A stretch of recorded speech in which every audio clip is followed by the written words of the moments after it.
Hi, it is always a pleasure to listen to you speak, and I love the wording of when it's not a new idea for me, but I love the wording that you use, that our role as primary care, as family physicians, is to prevent our patients from unnecessary contact with hospital specialists. I think that's a key idea, and the wording was phenomenal. My question is that you mentioned that disease monitoring and overdiagnosis and over-medicalization is a problem. And I think that we as primary care have failed in protecting our patients from that. And I'm not sure if the problem comes from hospital specialists, but how can we be more effective in protecting our patients from those real diseases? It's a difficult question, and it's the correct question. And I think it's not something that medicine or primary care or medicine as a whole can sort out on its own, because I think that it is part of our society's general denial of the reality of death and our absurd faith. I mean, history will not absolve us. They will look back and they will think, what were they doing, giving 20 different pharmaceutical things to old people at the end of their lives? What were they thinking of?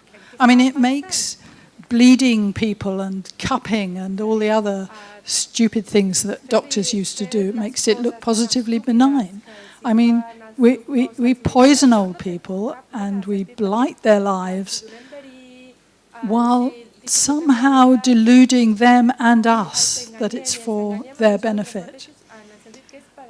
And I'm sure all of us who've worked in primary care for any length of time have had the experience of curing a patient simply by stopping medication. And I think we need to reflect on that, and I think we need to have more and more conversations with each other. And this is again a role for an organisation like FoCAP, and then to have conversations between primary care and secondary care, asking what, the patient of mine who was 80-something and her great unmarried old lady, her great enjoyment in life was country dancing. And she, for some reason, while in hospital, had a cholesterol test and was put on a statin. And then she started aching all over and she couldn't do her country dancing. And it was just awful. So I stopped it and she felt better and she went back to country dancing. And then she made the serious mistake of going to outpatient follow-up where they put her back on the statin. And, we need to pick up on the phone and have conversations about what we're trying to achieve. And I think old people will help us if we let them, because nobody's more realistic about expectation of life than the very old. Much more realistic than we are. Thank you for the question. I don't know the answer.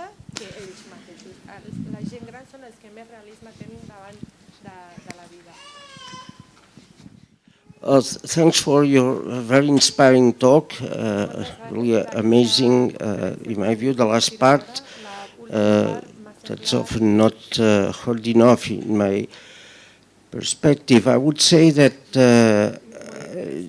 the English kind of empiricism that Marmot and others have kind of generalized around rich countries now all over the world, I think it has a problem, because the same ideas that you may found in Marx, for example, or in Galtung about the structural violence, they are rarely tested, sort of analyzed in the field of social inequalities in health or social determinants. All we see is this black report rankings of rates being higher among the poor.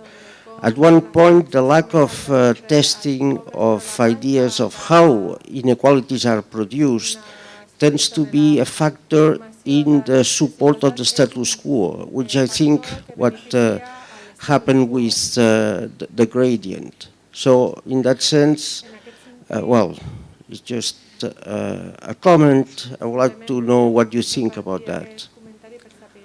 I think there's a huge danger, and I think there's a huge danger of the academic, social and health inequalities industry producing yet more evidence of what we already know, which is that poor people die earlier and get ill earlier. But I think we are beginning to understand more about the mechanisms.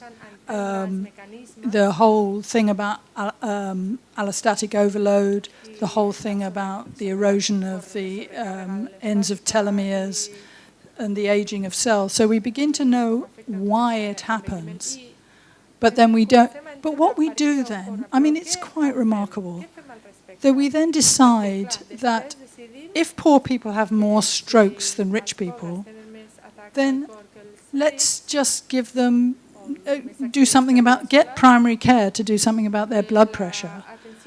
As if the expectation that treating a raised blood pressure in middle age is going to correct the disadvantage, the health disadvantage that has been going on since childhood. And I can't be the only primary care doctor who's thought seeing a chronic, serious mental illness patient with the usual appalling catalogue of an abusive and deprived childhood, and thought, would this patient not be better to have the money that is being spent on these expensive antipsychotic drugs? Would they not be better having that in their purse rather than the tablets? So that's what I mean about the opium of the people. We drug people instead of actually looking at the fundamental cause and agitating about it. And then you get, governments like mine, which have used the financial crisis as a reason for imposing austerity and making the poor even poorer. Stuck an extra 1 million children into poverty. Good idea. Thank you.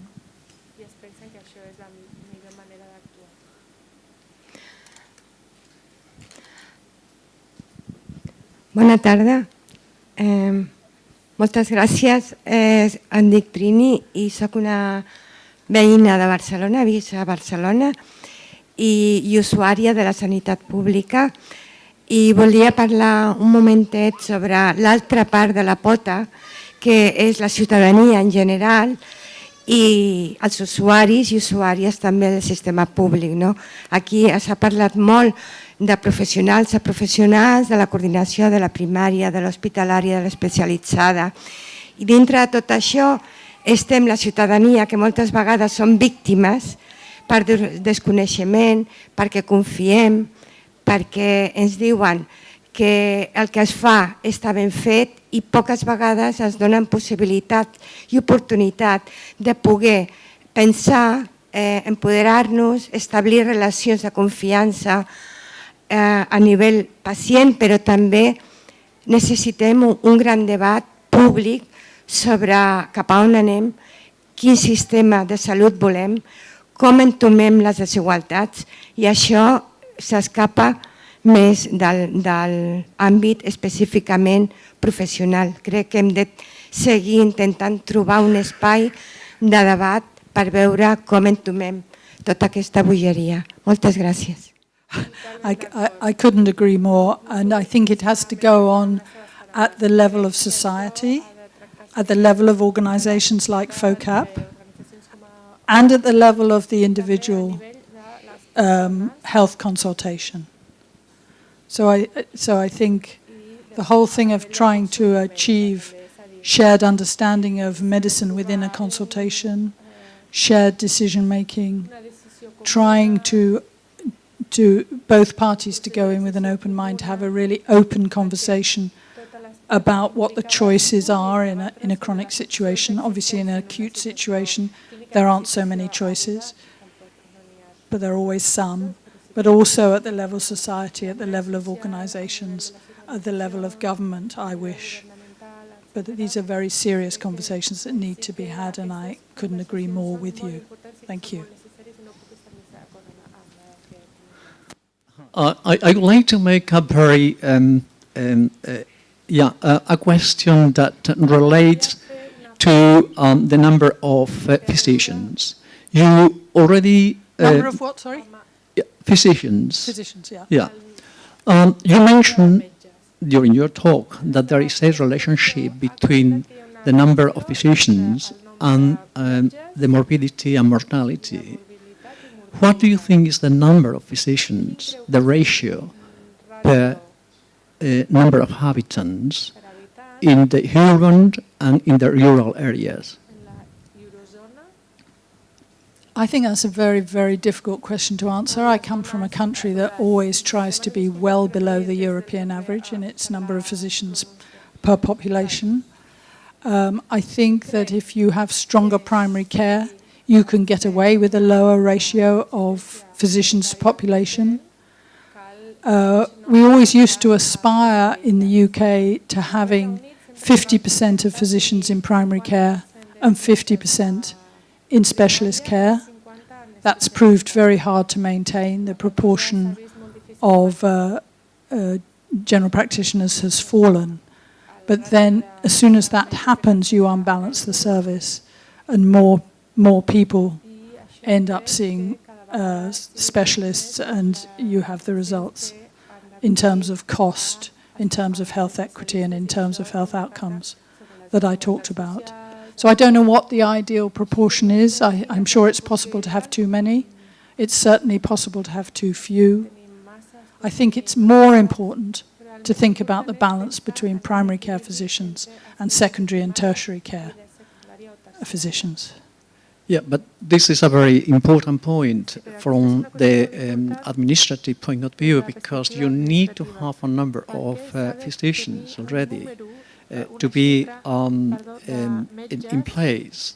And so how you figure out the number of physicians, because is 4, is 5 per 1,000 inhabitants, or should be 8 or 10?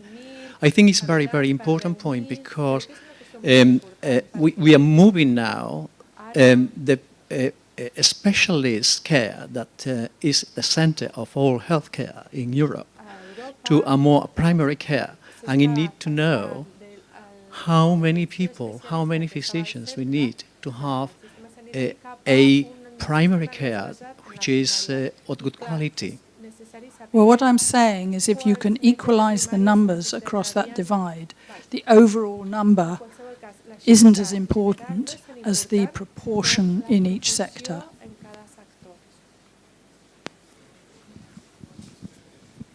And the more you spend on doctors, the less you can spend on education, housing, social welfare.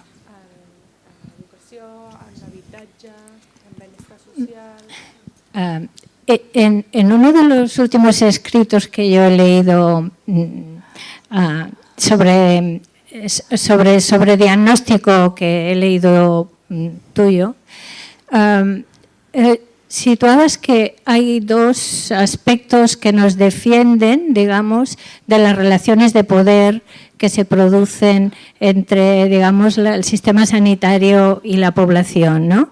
Y situabas la ética y la política como los dos elementos básicos que tenemos para luchar o para equilibrar esas relaciones de poder. Si tuvieras que dar unos consejos a los profesionales de atención primaria sobre la ética, ¿qué consejos darías? ¿Qué aspectos éticos tenemos que poner en marcha para lograr, digamos, equilibrar esas relaciones de poder que ejercemos en este momento? Blimey, you don't ask easy questions, do you?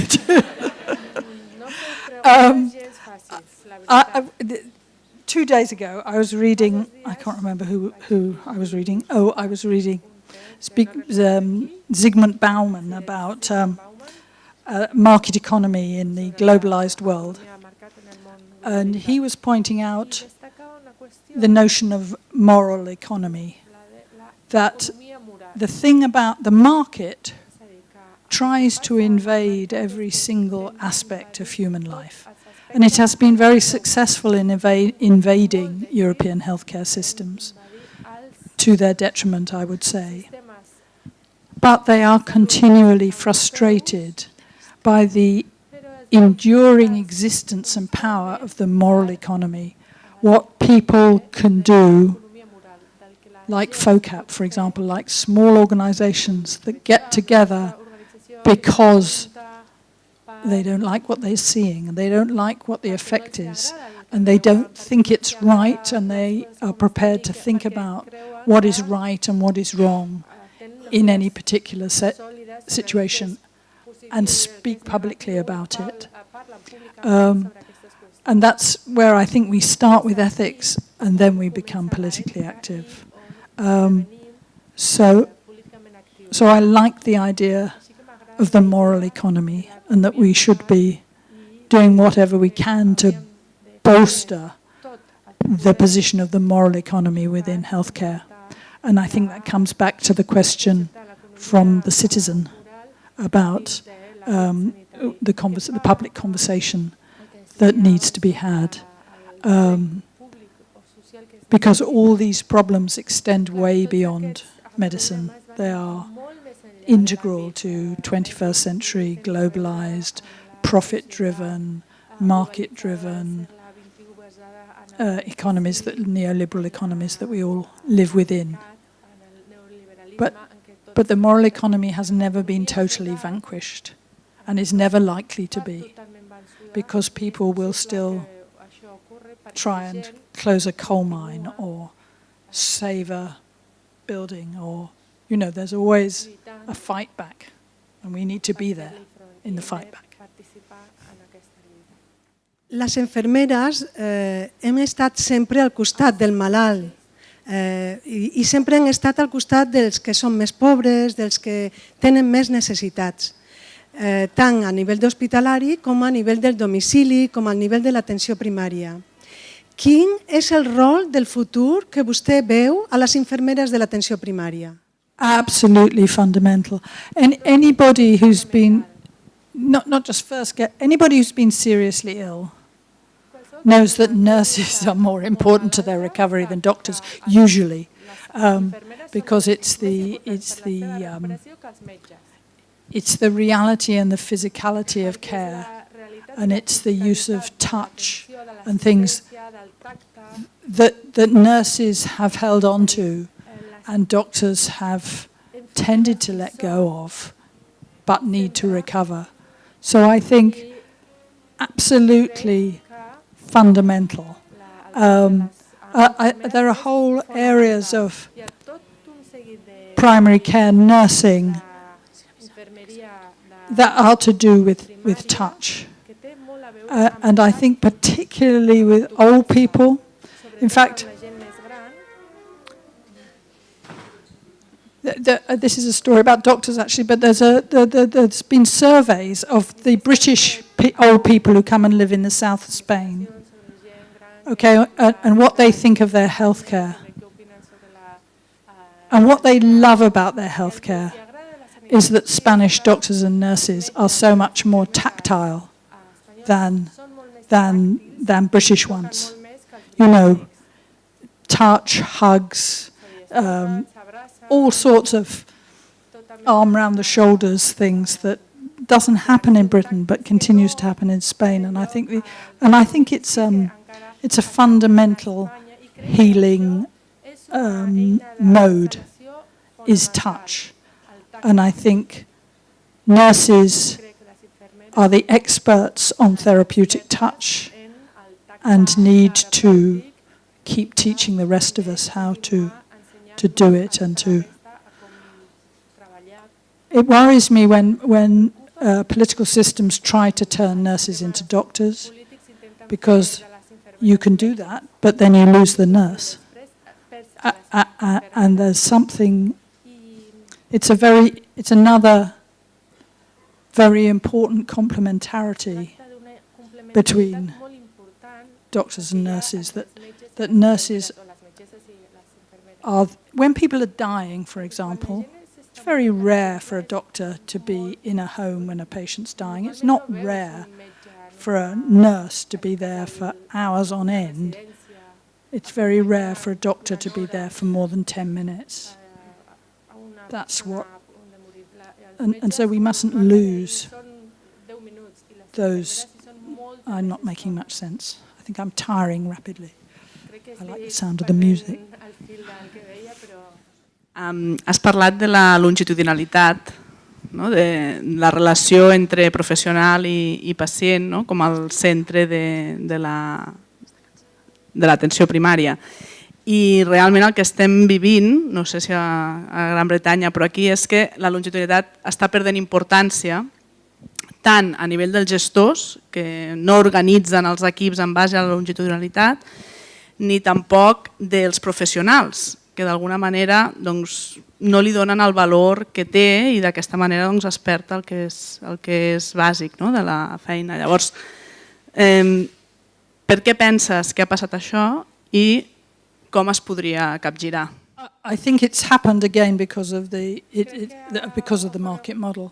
The market model is always that access to the customer is the most important thing.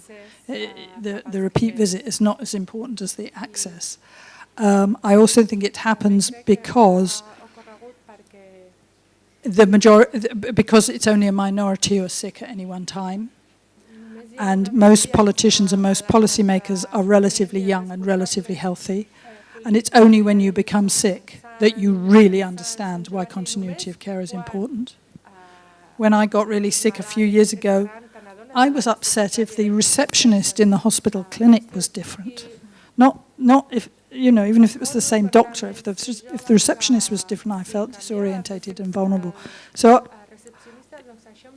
I think that is a totally impossible problem to solve because it's desperately important, but only for a minority. That said, people like Marshall Marinka and Ian McWhinney would say that to be a decent primary care doctor, you need to know the patient before they get ill. And it's only when you know that this particular man hasn't been to the doctor for 20 years and never comes for nothing, and suddenly has come twice in a week, that you should take this very seriously, or you're about to do something seriously wrong.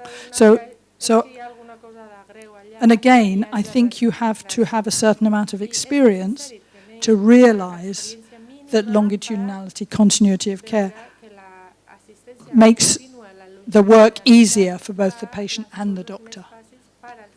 Because it's so much easier if you don't have to go over the same ground all the time. You don't have to start from the beginning. You can see when someone is acting out of their normal range of behaviour, and you need to worry about that. But I also think that maybe we're now, we finally have this paper from Dennis Pereira Gray that I noticed was talked about early on. So you see, I'm not telling you anything you don't know, that if you can provide continuity of care, you get lower mortality because people feel looked after, and it's a powerful factor. And being liked by your doctor is a really good prognostic sign. Alguna pregunta més per acabar? M'ha tocat el paper d'agrair, que m'agrada. I volíem agrair en nom de tota la Junta i de tot el FoCAP, que de fet faria que sortíssim també aquí, el que hagi vingut la Iona Heath, i gràcies per recordar-nos constantment quina és la bellesa del que fem i quin és el focus que hem de mantenir en la nostra feina i en la nostra lluita, que això a vegades amb les organitzacions, en el dia a dia, es perd i ens és difícil de tornar a recuperar. I també gràcies per donar-nos el coratge de poder seguir lluitant en aquesta vessant més política, encara que siguem una associació petiteta, que entre totes podem fer grans coses també. I gràcies. Per això, li volíem donar això. Perdó. We would like to give you this little present, so just for coming and everything.